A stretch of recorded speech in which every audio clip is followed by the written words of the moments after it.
Amis croisés, bonjour. Le 13e entretien sur l'un des pires philosophes des ténèbres, c'est-à-dire Voltaire. Voltaire, le XVIIIe siècle, on l'a appelé le siècle de Voltaire. Hélas, c'est une réalité. Car Voltaire représente vraiment tout ce que le XVIIIe siècle peut avoir de diabolique, de ténébreux et de faux.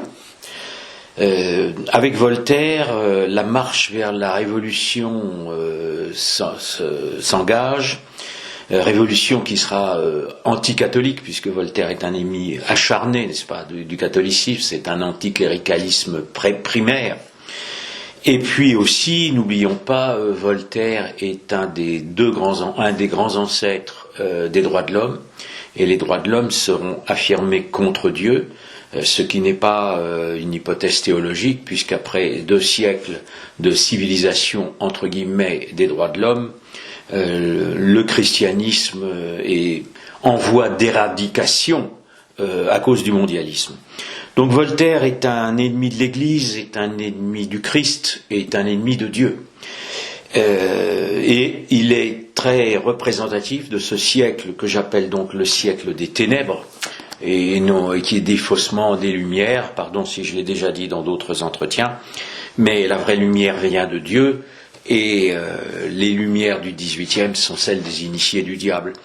Voltaire participe à l'encyclopédie dont je vous ai déjà parlé et qui est une encyclopédie maçonnique, parce qu'on va quand même évidemment avec Voltaire reposer le problème de la question maçonnique, spéculative évidemment, avec cette encyclopédie dirigée par Diderot, dans laquelle écrira aussi Rousseau, qui est autre ennemi acharné du catholicisme et qui par son contrat social aboutira à la République maçonnique. Malheureusement, Voltaire a du talent, c'est toute la question. C'est un littérateur de talent et sa plume, il la trempe dans l'encrier du diable. Il faut appeler les choses par leur nom. Alors, je sais qu'un certain nombre de nos contemporains, voire un grand nombre, ne croient pas à l'existence du diable. Et j'ai l'habitude de dire, ouvrez votre télévision, le diable, les adeptes du diable en tout cas, parlent tous les jours. Et puis regardez ce qui se passe dans les palais présidentiels. Nous sommes gouvernés par des gens qui obéissent au diable, en le sachant ou sans le savoir, mais j'ai tendance à penser qu'ils le savent, notamment pour ceux qui sont francs-maçons. Et qui représentent donc, qui obéissent à ce que l'on appelle la synagogue de Satan. Ils nous mènent vers le mondialisme, qui est un mondialisme diabolique, nous sommes gouvernés par des adeptes du diable. Alors on pourrait croire que Voltaire a gagné. Voltaire a gagné, et je vais donner 1 ou 2 citations qui sont tellement d'actualité que tout le monde va s'y reconnaître, n'est-ce pas ? Il dit, parce que ce chantre des droits de l'homme et soi-disant de l'humanisme, dit la chose suivante. Au peuple sot et barbare, il faut un joug, un aiguillon et du foin. C'est ce que nous vivons. Nous avons le joug, nous avons l'aiguillon qui est la coercition, et nous avons du foin, n'est-ce pas, qui sont des primes distribuées avec de l'argent que d'ailleurs la France n'a pas. Les gens qui croient que la France voltairienne va se placer au service du peuple se trompent totalement, parce que Voltaire est un ennemi des Français. Il est un ennemi du peuple, il est un ennemi des Français. Il écrit, voilà, il considère d'abord que le peuple de France est un troupeau de gueux, n'est-ce pas, qui n'ont pas le sens du noix, c'est son expression, un ramassis de sous-hommes, ou plutôt des chiens ou des singes. Il écrit, le peuple est entre l'homme et la bête, et la multitude sera toujours composée de bêtes brutes. Donc l'ancêtre des droits de l'homme, ne l'oublions pas, s'interroge même pour savoir, et je le cite, jusqu'à quel degré le peuple, c'est-à-dire 9 parts du genre humain sur 10, doit être traité comme des singes. Voilà. Nous sommes aujourd'hui du bétail, je ne veux pas employer le mot singe, on pourrait y voir des connotations racistes. Nous sommes du bétail, et on nous traite comme du bétail, avec un aiguillon et du foin. Voilà. Voltaire a gagné, mais évidemment tout à fait provisoirement. Ce que j'ai voulu dans ce livre, c'est contribuer à détruire le mythe Voltaire.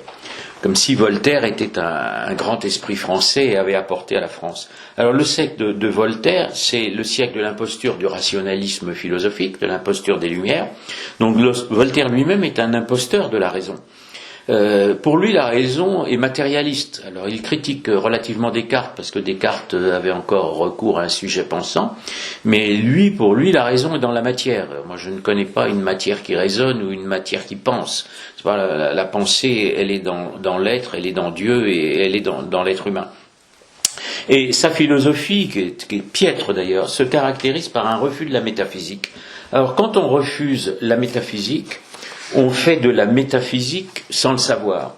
Voltaire écrit « Philosophie paresseuse vaut mieux que théologie turbulente et chimère métaphysique. » Et non, la métaphysique n'est pas une chimère, la métaphysique est un choix. Soit on choisit de croire en Dieu et que Dieu est le créateur de l'univers, soit on refuse de voir, de comprendre que Dieu a créé le monde et l'homme, l'univers et l'homme, et à ce moment-là, on se place obligatoirement, sans aucune exception possible, dans ce que j'appelle un monisme métaphysique, c'est-à-dire une matière qui se penserait elle-même et qui se créerait elle-même, ce qui est une utopie pure et simple. D'ailleurs, Voltaire, en fait, est un assez piètre philosophe.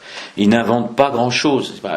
Et pire que être piètre philosophe, il est, bon, vous savez qu'il a été élevé chez les jésuites, pas très longtemps, mais au départ, mais il est absolument nul en théologie, c'est-à-dire qu'il ne contredit pas la théologie, il est un peu comme Erasme, il ne pense qu'à se moquer des théologiens, avec plus d'aigreur qu'Erasme, mais sans aucune contradiction théologique, il est absolument incapable. Et en tant que philosophe, il n'a rien inventé.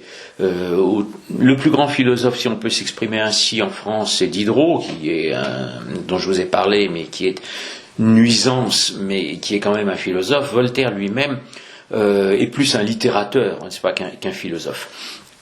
Il n'a pas inventé, il reprend les errements de l'humanisme, c'est un héritier de l'humanisme, donc il a plus de talent qu'Erasme, qui se moquait déjà sans pouvoir contredire la scolastique.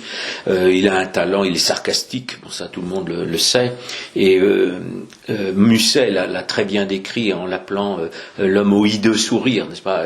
Il fait rire, mais en fait le rire qui soi-disant était le propre de l'homme est un rire tragique.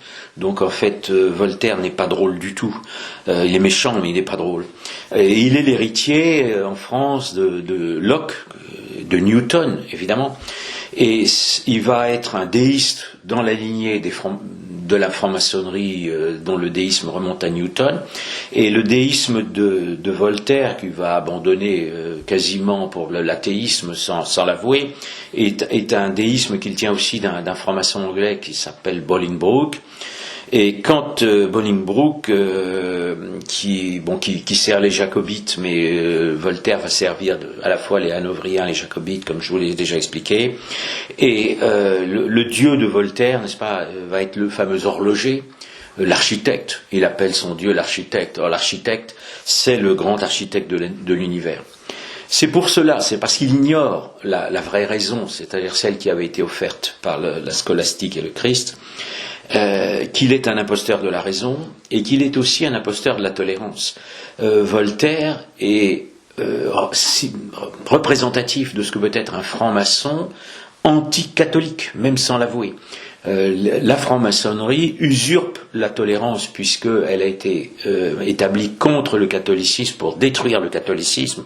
Ce que la révolution maçonnique fera, c'est-à-dire s'attaquer au trône qui protégeait l'autel, et malheureusement ce que la civilisation diabolique des temps modernes est en train de tenter d'achever, c'est-à-dire la fin de la civilisation chrétienne. Donc véritablement Voltaire, le XVIIIe siècle est le siècle des ténèbres voltairiennes, c'est aussi le siècle des ténèbres maçonniques, ténèbres encyclopédiques qui nous conduisent à la révolution, tous maçonniques. La vie de Voltaire lui-même, je voudrais le présenter en fonction de la guerre anticatholique menée sournoisement par les loges. Quand il est jeune, alors il est talentueux, il est poète, et il est remarqué il est introduit dans la société du Temple qui est un cercle paramaçonnique, évidemment, par un abbé. Donc c'est un abbé apostat, comme il y en a malheureusement beaucoup au XVIIIe siècle. Et c'est là qu'on lui donne le nom de Voltaire. Vous savez que son vrai nom c'est Arouet, et c'est une sorte d'anagramme qui est créé. Je n'ai pas d'explication savoir s'il y a un sens ésotérique ou pas. Mais c'est la Société du Temple. Ce sont des francs-maçons libertins, donc ils ne devraient pas l'être, puisqu'on ne doit pas être en principe un libertin et un franc-maçon, mais ils le sont tous. Et temple, ça veut dire héritage templier. Ce sont déjà des gens qui se revendiquent du temple. Et vous savez que pendant le XVIIIe siècle, la franc-maçonnerie va par l'intermédiaire de Ramsay et de ce que j'ai parlé, dont j'ai parlé déjà une fois précédente, des hauts grades écossais, revendiquer un héritage templier. Un héritage templier qui est une imposture, mais que les hauts grades qui se greffent sur cet héritage illusoire vont permettre d'initier des nobles qui vont faire la révolution. Et Voltaire va y participer en réveillant plus tard le procès des Templiers. C'est lui qui reprend, donc il n'accrédite pas la légende templière de la franc-maçonnerie, mais il va se placer à son service en réveillant le procès des Templiers, avec d'autres procès évidemment, pour évidemment accuser l'Église. C'est pas comme si l'Église et Philippe le Bel étaient coupables d'avoir soit spolié, soit condamné des Templiers qui auraient été des personnes innocentes. Donc cette innocence des Templiers va servir, innocence fictive évidemment, va servir à Voltaire pour aider la franc-maçonnerie dans son combat contre l'Église.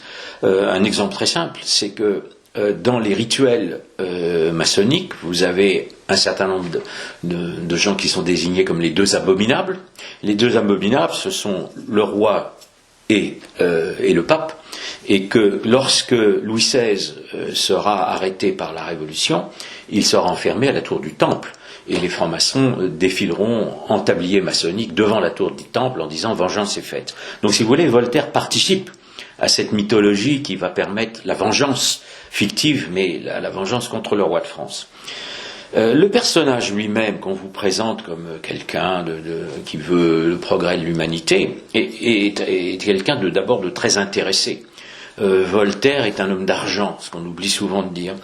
Il est d'un milieu assez riche, il fréquente des puissants, il a parmi ses amis d'enfance un Benet, je crois qu'il y a le duc de Richelieu, qui sera un éminent franc-maçon, qui tombera dans l'illuminisme et qui aidera beaucoup Voltaire sur un plan financier, puis qui le protégera. Et il est aussi entouré par des banquiers. Bon, Voltaire est très intéressé par l'argent, il fait beaucoup d'affaires, et parmi ses amis, il y a notamment Tronchin qui représente la haute banque protestante, qui rentre en France, qui achète beaucoup de choses en France, à partir de la Régence. Après la mort de Louis XIV, 1715, le régent est lui-même un débauché, qui a besoin de beaucoup d'argent. C'est sous la Régence que les premières loges maçonniques sont installées en France, au service de l'Angleterre. Et il y a évidemment un certain nombre de scandales financiers dans l'affaire Laau. Voltaire est l'ami d'un des concurrents d'ailleurs de Laau, qui est Paris Duvernay. Il aura aussi des procès parce qu'il y aura des détournements d'argent effectués par Voltaire. Et parmi donc ce grand ancêtre des droits de l'homme, donc très intéressé par l'argent, qui permet à l'argent et à la franc-maçonnerie de rentrer en France, qui malheureusement l'avenir ne fera qu'accentuer ce phénomène. Il faut signaler qu'il est quand même actionnaire dans des compagnies maritimes qui sont impliquées dans le trafic d'esclaves. Donc l'ancêtre des droits de l'homme considère l'esclavage comme une chose tout à fait normale et il méprise profondément les hommes de race noire. On oublie souvent de le rappeler à tous les chantres des droits de l'homme actuels. Son parcours, donc il fait un certain nombre de scandales. Après un premier scandale, il va en Hollande, ce qui est une zone, on ne sait pas s'il est initié en Hollande ou pas, mais il peut y faire des rencontres. Et après un des scandales, il va en 1726 en Angleterre. La grande question, c'est de savoir s'il a été initié ou pas en Angleterre. Il fréquente des francs-maçons, Bolingbroke dont j'ai parlé, qui était d'ailleurs venu à Paris, et Swift. Swift, c'est un littérateur qui a écrit le fameux Gulliver. Alors, Gulliver, c'est le géant, c'est-à-dire c'est l'initié, donner un symbole, il est enchaîné par les Lilliputiens. Les Lilliputiens, c'est le peuple, hein, c'est la populace, les non-initiés, ceux qui n'ont pas la lumière. Donc ça, c'est un ami de Voltaire. Et Voltaire vit au crochet d'un riche commerçant, et il vit aussi au crochet du prince de Galles. Il va toujours être au crochet des puissants, c'est-à-dire qu'il va pousser au renversement de la monarchie sans le dire, mais il va toujours se servir, y compris financièrement, grâce aux puissants. C'est vraiment l'hypocrite. Quand il rentre en France, il passe par Saint-Germain-en-Laye. Ça, c'est extraordinaire parce que, comme je vous l'ai déjà dit dans d'autres conférences, c'est à Saint-Germain-en-Laye qui étaient les maçons écossais, les francs-maçons écossais. Pourquoi Voltaire passe-t-il par Saint-Germain-en-Laye? Après ce voyage en Angleterre, il écrit un de ses premiers textes mensongers, qui sont les lettres anglaises ou lettres philosophiques, c'est 1734. Alors il fait partie, avec Montesquieu, de ceux qui font croire au mythe, n'est-ce pas, d'une Angleterre vertueuse, alors qu'elle est fortement corrompue. Et je voudrais juste, si je retrouve, voilà, les lettres anglaises, donc qui sont un tissu de mensonges sur le statut. Voltaire ne dit pas que les catholiques sont persécutés en Angleterre. Il prétend que grâce au commerce et aux libéraux, l'Angleterre est riche, alors que le peuple d'Angleterre est dans une pauvreté bien pire, évidemment, qu'en France. Et il a cette phrase dans les lettres anglaises qui est de dire « Je n'ai de parti que la vérité ». Voilà, Voltaire prétend qu'il défend la vérité. Or, il écrit presque simultanément, peu de temps après, à un de ses amis « Il faut mentir comme un diable, non pas timidement, non pas un temps, mais hardiment et toujours. » Donc d'un côté, la défense de la vérité, d'autre côté, le mensonge. On se croirait aujourd'hui. Aujourd'hui, on nous prêche une vérité obligatoire à suivre, et les médias et les hommes politiques passent leur temps à nous mentir. C'est voltairien. Nous sommes évidemment gouvernés par des voltairiens. Après un autre scandale, Voltaire va se réfugier auprès de Madame du Châtelet, qui est une femme qui lui fait connaître Leibniz, l'alchimie. Bon, vous savez qu'il reprendra le personnage de Leibniz en se trompant à dire totalement sur Leibniz, parce qu'il accusera quasiment Leibniz d'être trop chrétien, mais il le caricature dans le personnage de Candide. Il va là se passionner pour l'alchimie, et quand il est à Cirey, officiellement, il n'est toujours pas franc-maçon, mais il se fait construire un tombeau, et ce tombeau est en forme de pyramide. C'est extraordinaire, ce goût pour les pyramides, qui est aussi toujours actuel. Je ne donnerai qu'un exemple, c'est la pyramide du Louvre. Vous savez que la pyramide du Louvre, en fait, elle a une symbolique. C'est la lumière, n'est-ce pas, qui est apportée sur le passé de la France. Le passé est obscur, donc c'est la lumière qui est apportée par cette pyramide sur le musée du Louvre. Et effectivement, il y a eu un discours assez récent devant cette pyramide. Chose extraordinaire, quand il est à Cirey, il se fait donc construire un caveau à l'extérieur de l'église, d'ailleurs, pas dans l'église, mais de la chapelle. Et sur ce caveau, il fait graver un compas à une équerre. Donc ça, c'est quand même assez extraordinaire aussi. Et il écrit à un visiteur, même en 1736, mais qu'importe, il écrit « Nous cacherons les compas et les quarts de cercle et nous vous offrirons des fleurs ». Alors les fleurs, il y a aussi un symbole maçonnique. Mais enfin, c'est quand même une étrange formule pour un profane. Officiellement, Voltaire n'est pas encore franc-maçon à cette époque, mais enfin, tout indique qu'il l'est en vérité. Il a sans doute été initié en Angleterre. Vous savez qu'en France, c'est le Grand Orient qui établit les listes des francs-maçons officiels, mais qu'il peut y avoir des francs-maçons qui sont initiés ailleurs ou qui ne veulent pas être reconnus. En 1945, toujours par la faveur des puissants, et notamment de Madame de Pompadour, qui a été une catastrophe pour la France, Voltaire est à la cour, et alors ce chantre de la tolérance passe son temps à essayer de faire condamner ses adversaires. Il est d'ailleurs aidé pour les poursuivre par Sartine qui est évidemment franc-maçon. Donc intolérance totale, on pourrait croire que la tolérance, que le fanatisme, c'est pas ceux qui l'accusent d'être fanatique, serait de toutes les religions. Alors Voltaire écrit une pièce sur Mahomet, mais en fait ça lui sert à attaquer le vrai fanatisme pour lui, c'est-à-dire le catholicisme. C'est un biais. Enfin, il dit pas de mal de l'islam. Et d'ailleurs, il va écrire à la même époque, enfin, pas tellement de temps séparé, cette pièce, n'est-ce pas, qui est Zahir. Or, Zahir, c'est une chrétienne qui tombe amoureuse de son gardien musulman. Donc, Voltaire est totalement hypocrite. Ce qui résume Voltaire et sa fameuse phrase, c'est écraser l'infâme. L'infâme, c'est le catholique, c'est le catholicisme. Et il va continuer son périple en se rendant, alors après la mort de Madame du Châtelet, et il va se rendre auprès de Frédéric de Prusse, et créer le mythe du despote éclairé. Alors on sait très bien que Frédéric de Prusse lui-même est le jouet des francs-maçons prussiens, ça a été reconnu par Gaxot. Ça n'est pas du tout le grand Frédéric, c'est un malade mental, c'est un sodomite. Donc un despote, comment on peut dire, éclairé, et qui soit un peu interlope. Et il me semble que j'en connais aussi. Je ne sais pas si vous en connaissez, mais moi je pense à quelqu'un. Et il va là accréditer en vérité tout ce que fait Frédéric, qui bien sûr fait aussi la guerre à la France, c'est un ennemi de la France, et qui va mettre en place le fameux laïcisme du franc-maçon Lessing, inspiré, n'est-ce pas, par Mendelssohn. La grande question que j'ai posée dans mon livre, c'était de savoir si Voltaire n'avait pas été initié par les Rose-Croix, les fameux Rose-Croix, quand il est en Prusse. La Prusse est un pays où les Rose-Croix sont foison, et Voltaire va écrire à un des philosophes mineurs des Lumières une lettre dans laquelle il va s'adresser à lui de la façon suivante. Vous allez me pardonner si je la retrouve ou pas. Vous couperez ou besoin, si c'est pas grave, vous laisserez, voilà, c'est pas l'importance. Voilà. Il écrit donc à Boyer d'Argens, qu'il a connu en Prusse, il écrit « Frère en Belzébuth ». Donc frère en Belzébuth, je l'ai dit l'autre fois déjà, c'est pas une formule anodine. Souvenez-vous de la parole sacrée que nous nous sommes donnée dans le caveau de Lucifer. Alors vous savez que les Rose-Croix tiennent leur lumière de Lucifer. Et la question est donc de savoir si le diabolique le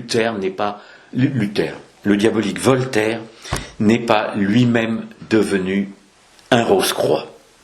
Ce qui expliquerait beaucoup de choses.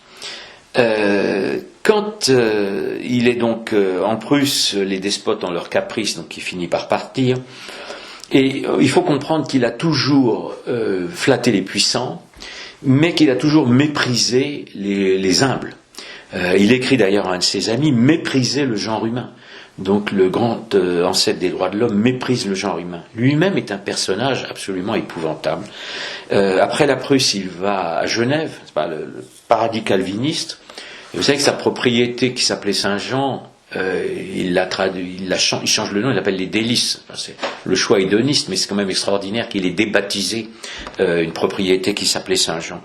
Et c'est là qu'il dénonce Rousseau, son grand ami Rousseau, puis après son grand ennemi, il le dénonce aux autorités de Genève, et Rousseau va d'ailleurs avoir des graves ennuis à cause de Voltaire. Donc voilà le personnage tolérant. En 1756, il écrit l'essai sur les mœurs, c'est pas, qui est affligeant de conformisme, mais qui est toujours à la mode, où il fait l'éloge des Lumières. Et on oublie souvent, on ne donne plus ce texte à lire aux enfants des écoles, malgré le conformisme relativiste, tous les poncifs humanistes sont repris par Voltaire, comme si les religions étaient équivalentes, comme si les lumières de la raison pouvaient remplacer la religion, etc., toutes ces âneries. Mais dans ce texte, Voltaire s'avère antisémite. Alors je ne vais pas vous lire les phrases de Voltaire sur les Juifs, mais elles valent leur pesant, n'est-ce pas ? Je les cite, mais je ne veux surtout pas qu'on m'accuse. Et il faut savoir que dans ce texte aussi, il fait l'éloge de l'Orient. Alors il distingue deux Orients, comme je les distingue aussi, c'est-à-dire qu'il dit beaucoup de mal de Constantinople. Il fait partie des gens qui haïssent Constantinople. Pourquoi ? Parce que Constantinople a sauvé l'Europe. Parce que Constantinople a été un refuge pour les chrétiens jusqu'à la destruction par les musulmans. Et il va écrire un conte aussi qui montre pour quel Orient Voltaire a avec quel Orient Voltaire a des affinités, c'est Zadig. Zadig, c'est un oriental qui donne des leçons aux Occidentaux. On est dans la même dialectique que Montesquieu.